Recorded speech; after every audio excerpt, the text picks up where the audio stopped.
The emergence of new dynasties. Let's see how did these new dynasties, these new kingdoms came into existence. In the 7th century, there were large landowners and warrior chiefs in different regions of the subcontinent.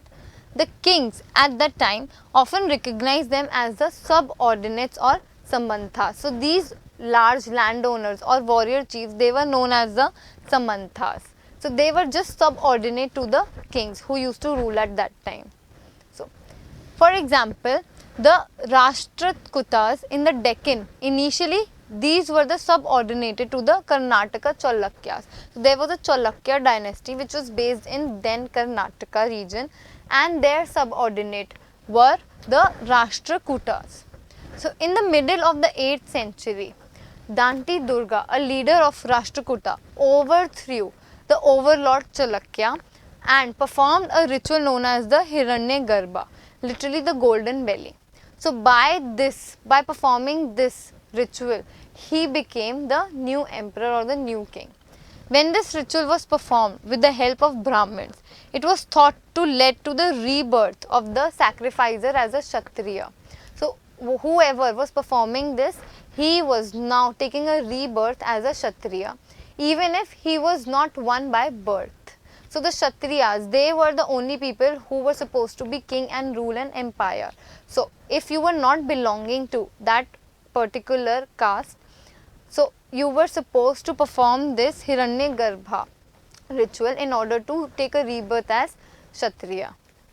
So in other cases, enterprising family members used their military skills to create kingdoms. So as they were getting more and more power and financial help, they started to gain power and they overthrew kingdoms. They started to establish a new kingdom. For example, Kadamba Mayur Sharman, he was a person, and the Gujarat Parithara Harishchandra, they were Brahmins who deserted their traditional professions and took up arms successfully and became Kshatriyas.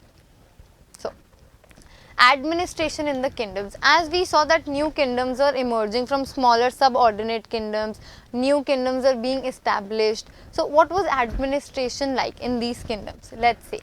So many of these new kingdoms have adopted resounding titles like Maharaja, Adhiraj, Big King or Lord of the Kings, Tribhuvana, Chakravartin, Lord of Three Worlds, and so on. In each of these states, resources were obtained from producers, that is farmers, craftsmen, herders, who were often persuaded or forced to give up some of their production.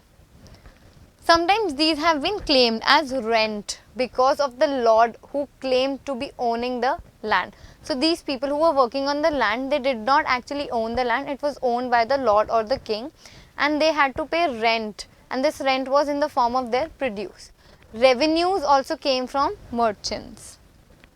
So these resources were then used to finance the king's settlement and for the construction of temples and forts.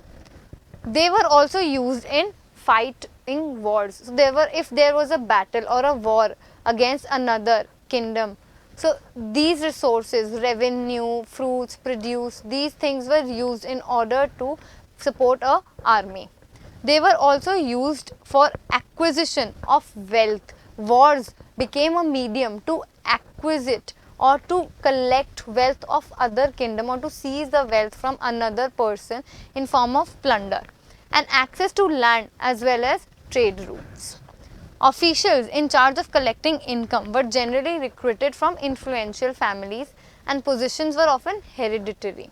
So, who were these officials who had the administrative power? These were the people who belonged to the influential family who were close to the king or the Maharaja.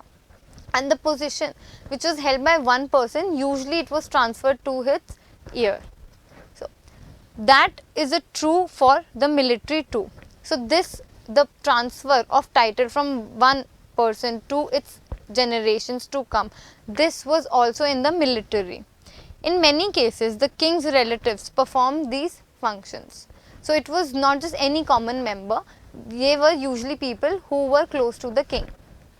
So let's see, here's a text about 400 taxes. So the inscriptions of the Cholas who ruled in Tamil Nadu at that time, refer to more than 400 forms of taxes that were applied in some or the other way on the common people.